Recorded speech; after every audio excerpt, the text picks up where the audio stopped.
ये वीडियो क्यों इम्पोर्टेंट है आपके लिए। अगर आप एग्जाम देने वाले हो, चाहे वो बोर्ड एग्जाम हो या कोई भी एग्जाम हो, बस इतना काफी है कि आप एग्जाम देने वाले हो। इमेजिन करो, आप पूरे साल अच्छे से पढ़ाई की है, बहुत मेहनत की है, लेकिन एग्जाम के पहले रात या एग्जाम हॉल में कुछ गलती कर देते हो। ये अनजाने में भी हो सकता है और उस गलती की वजह से आपका पेपर खराब जाए। ऐसा करना चाहोगे? बिल्कुल नहीं। तो इस वीडियो को लास्ट तक देखते हो तो उन सभी गलतियों को जानोगे जो आप अनजाने में करने वाले हो, इसके बाद नहीं करोगे। एग्जाम नाइट से लेकर के एग्जाम हॉल में क्या क्या मिस्टेक्स हैं जो अक्सर स्टूडेंट्स कर देते हैं और उसका नुकसान उन्हें उठाना पड़ता है। टाइम नहीं है, सेव कर लो, 2 बार में देखो, 3 बार में देखो, लेकिन पूरा जरूर देखो। रिक्वेस्ट इसलिए कर रहा हूँ क्योंकि ये वीडियो बहुत इंपॉर्टेंट है। नंबर 1, एग्जाम से पहले रात प्रॉपर नींद लो। क्या आपको पता है कि एग्जाम से पहले रात मैक्सिमम स्टूडेंट्स सोचते हैं कि पूरी रात जगकर पढ़ाई करूंगा ताकि एग्जाम में वो सभी चीजें याद रहे। हालांकि एक रात पहले रिवाइव करना सही है, लेकिन नींद को त्याग कर नहीं। कुछ तो खाना भी कम खाते हैं कि नींद ना आए, ये बिल्कुल गलत है। नींद से बिल्कुल कंप्रोमाइज मत करना। अपने खाने का ध्यान भी रखना, ना ज्यादा खाना है कि पेट में कोई गड़बड़ी हो जाए और ना ही कम खाना है कि नींद ही ना आए। एक तो एग्जाम की टेंशन रहती है, साथ में बिल्कुल कम खाते हो तो नींद नहीं आने वाली। सोचो, अगर अगले दिन नींद आने लगे तो रोक भी नहीं पाओगे। अगर कहीं एग्जाम हॉल में नींद आने लगे या कंसंट्रेशन भंग होने लग जाए तब तो बिल्कुल गड़बड़ हो जाएगी। तो पूरे रात जगकर आंख लाल करके अपने साथी स्टूडेंट्स को दिखाने की जरूरत नहीं है। पढ़ाई के साथ अच्छे से नींद लेकर एग्जाम में फ्रेश माइंड के साथ लिखने की जरूरत है। अगर पूरे साल पढ़ाई किए हो तो एक दिन न पढ़ लेने से कोई फर्क नहीं पड़ेगा। अगर पूरे साल पढ़ाई नहीं किए हो तो नींद को त्याग कर 7 घंटे ज्यादा पढ़ लेने से भी कोई फर्क नहीं पड़ेगा। और एक गारंटी थोड़े ही है कि जो एग्जाम से पहले रात पढ़ोगे वो एग्जाम में आ ही जाएगा, हो सकता है नहीं भी आए। तो कुल मिलाकर ये है कि एग्जाम देने बिल्कुल फ्रेश माइंड के साथ जाना है, जो अच्छी नींद से संभव है। पूरे साल की पढ़ाई का आउटपुट एग्जाम के सिर्फ 3 घंटे में ही दिखाना होता है, याद रखना। तो एग्जाम हॉल में प्रोडक्टिव और एनर्जेटिक होना सबसे इम्पोर्टेंट है। नंबर 2, नया टॉपिक मत पढ़ो। एग्जाम से एक दिन पहले किसी भी नए टॉपिक्स या क्वेश्चंस को छेड़ना नहीं है। हम एग्जाम से पहले रात सब कुछ पढ़ना चाहते हैं। मन में एक डर होता है कि क्या पता जिसे छोड़ रहे हैं वही एग्जाम में आ जाए। इसी डर की वजह से हम नए नए क्वेश्चंस पिक करने लगते हैं। इससे सिर्फ टाइम बर्बाद होता है और कोई भी नया चीज हम एक बार में पढ़कर उसे याद नहीं रख सकते। पीछे पढ़े हुए क्या हर क्वेश्चंस आपको याद हो गया है कि आप नए क्वेश्चंस के चक्कर में पढ़ोगे? और आपको पता है ना कि एग्जाम से पहले का समय कितना इम्पोर्टेंट होता है पुराने क्वेश्चंस को रिवाइव करने के लिए। तो नया कुछ भी मत पढ़ो एग्जाम से एक दिन पहले। जो पहले पढ़े हो उसे ही रिवाइव कर सकते हो।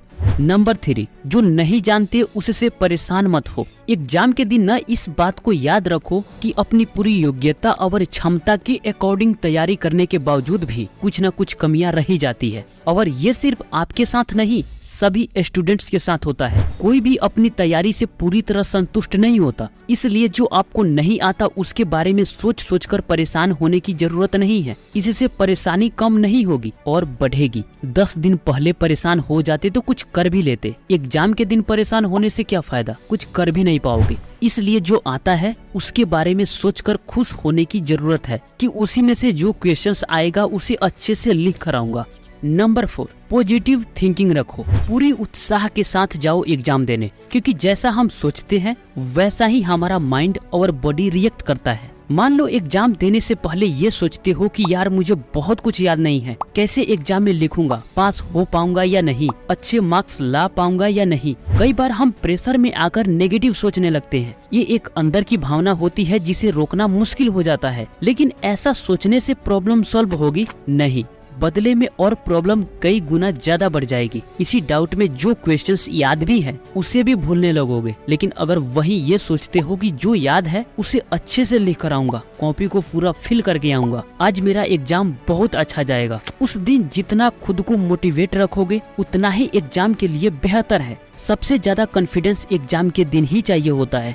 नंबर 5, लास्ट टाइम में कुछ भी मत पढ़ो। कई स्टूडेंट्स रास्ते में भी पढ़ते जाते हैं। उन्हें ऐसा लगता है कि जो पढ़ रहा हूँ वही एग्जाम में आने वाला है। पहला स्ट्रेस, दूसरा एग्जाम फियर, और साथ में पेपर से कुछ मिनट पहले या आधे एक घंटे पहले भी कुछ पढ़ते हो तो फॉरगेटफुलनेस का शिकार हो सकते हो। यानी जो पढ़ोगे वो तो भूलोगे ही, साथ में पीछे जो याद भी है उसे भी भूल सकते हो। इतना समझो कि पेपर के लास्ट टाइम में पढ़ना बिल्कुल बकवास है, फायदा कुछ नहीं, नुकसान ज्यादा है।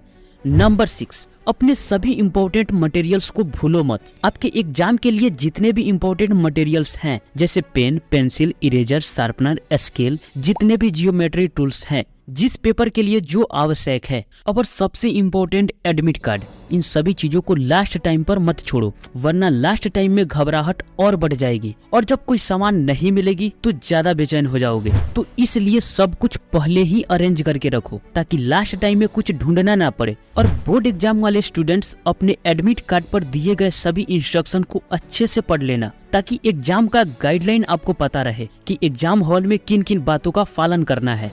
नंबर 7, चीट के चक्कर में बिल्कुल मत पड़ना। लास्ट टाइम में व्हाट्सएप यूनिवर्सिटी वाले लोग एक्टिव रहते हैं। अभी पेपर लीक हो गया है, ये क्वेश्चंस आया है, गेट के बाहर स्टूडेंट्स में हड़बड़ी मच जाती है। मैंने देखा है ऐसा ही होता है। तुम भी परेशान हो जाओगे कि मुझे चीट क्यों नहीं मिल रहा, सबको मिल रहा है। और तुम किस पर भरोसा कर रहे हो, क्या वो सही भी है? तो इसका जवाब है नहीं। तुम्हारे कुछ दोस्त भी बोलेंगे कि ये ले लो, सही है, नहीं लेना। उस समय एमसीक्यूज का चीट बहुत ज्यादा सर्कुलेट होते हैं। कोई भी नंबरिंग और उसके साथ ABCD ऐसे करके डाल देता है और ग्रुप में सेंड कर देता है। तो किसी भी प्रकार के चीट के चक्कर में मत पड़ो। ये सिर्फ एक एग्जाम है, ना कि तुम्हारे पूरे लाइफ की सवाल है। कहा जाता है कि कर्म के अनुसार फल मिलता है, ना उससे कम और ना उससे ज्यादा मिलता है। खुद पर भरोसा रखो, सब सही होगा। चीट लेकर जाओगे, कहीं पकड़े गए तो अगर एग्जामिनर कुछ नहीं भी करेंगे तो तुम्हारा टाइम वेस्ट करा देंगे। अगर एक भी पेपर खराब हुआ तो उसका इफेक्ट सभी पेपर पर जरूर पड़ेगा। याद रखना, चीट के चक्कर में पढ़ोगे, नहीं मिलेगा तभी परेशान हो जाओगे। अगर मिल गया तो तुम अपने सही आंसर्स को भी गलत कर लोगे। नंबर 8, क्वेश्चन पेपर को केयरफुली पढ़ो। क्वेश्चन पेपर मिलते ही डायरेक्ट लिखने मत लग जाना। 15 मिनट सिर्फ क्वेश्चन पेपर पढ़ने के लिए मिलते हैं। अच्छे से पढ़ो, वरना कब टूरिज्म टेररिज्म में बदल जाए। टेररिज्म इन इंडिया नहीं है, टूरिज्म इन इंडिया है। और आंसर गलत हो जाए, नंबर कम आ जाए या पूरा साल बर्बाद हो जाए, कह नहीं सकते। क्वेश्चन सेट करने वाले टीचर भी बहुत कंफ्यूज करते हैं, इसलिए क्वेश्चंस को अच्छे से पढ़ो ताकि समझ में आए कि एक्चुअली में क्या पूछा जा रहा है। कॉपी लिखने का नियम क्या है? पहला, हर क्वेश्चंस को सीक्वेंस में सॉल्व करो, पर ये गारंटी नहीं है कि हर क्वेश्चंस आपको मालूम ही हो। जैसे 1 से लेकर के 5 तक हो सकता है उसमें 2 क्वेश्चन आपको मालूम ही ना हो, तो जो आ रहा है वो भी बहुत अच्छे से उसे ही एक सीक्वेंस में सॉल्व करो। जो नहीं आ रहा है उसके चक्कर में मत पड़ो, इससे टीचर को चेक करने और नंबर देने में कोई दिक्कत नहीं होती। दूसरा, स्टार्टिंग के 3 से 4 पेज बहुत ही अच्छे से लिखो ताकि टीचर के मन में कोई हीन भावना ना आए। अगर पूरे कॉपी की प्रेजेंटेशन सही है तो इससे इम्पोर्टेंट बात क्या हो सकती है? ना के बराबर गलती करने की संभावना रखो, फ्रेश लिखो ताकि टीचर को पढ़ने में कोई दिक्कत ना हो। Number 9, time management. एग्जाम में टाइम को अच्छे से मैनेज करने के लिए कई चीजें इंपॉर्टेंट होती है। पहला, फास्ट लिखते हो, कई स्टूडेंट्स स्लो लिखते हैं इसलिए वो टाइम को अच्छे से मैनेज नहीं कर पाते, तो इसके लिए पहले से तैयारी करनी पड़ती है। जैसे फास्ट लिखने का अभ्यास करना, सिंपल पेपर सॉल्व करना, ताकि आपको पता चले कि आप 3 घंटे की क्वेश्चंस को कितने घंटे में सॉल्व कर पा रहे हो। अगर ज्यादा टाइम लग रहा है तो प्रैक्टिस करो उस टाइम को कम करने के लिए। इसलिए हर बार बोलता हूँ कि पेपर की तैयारी घर पर करो ताकि एग्जाम में कोई दिक्कत ना हो। दूसरा, जो क्वेश्चन नहीं आ रहे हैं उसी पर अटके मत रहो, इससे आपका ज्यादा टाइम बर्बाद हो सकता है। जो नहीं आ रहा है उसे छोड़ो, आगे बढ़ो, जो आ रहा है उसे सॉल्व करो।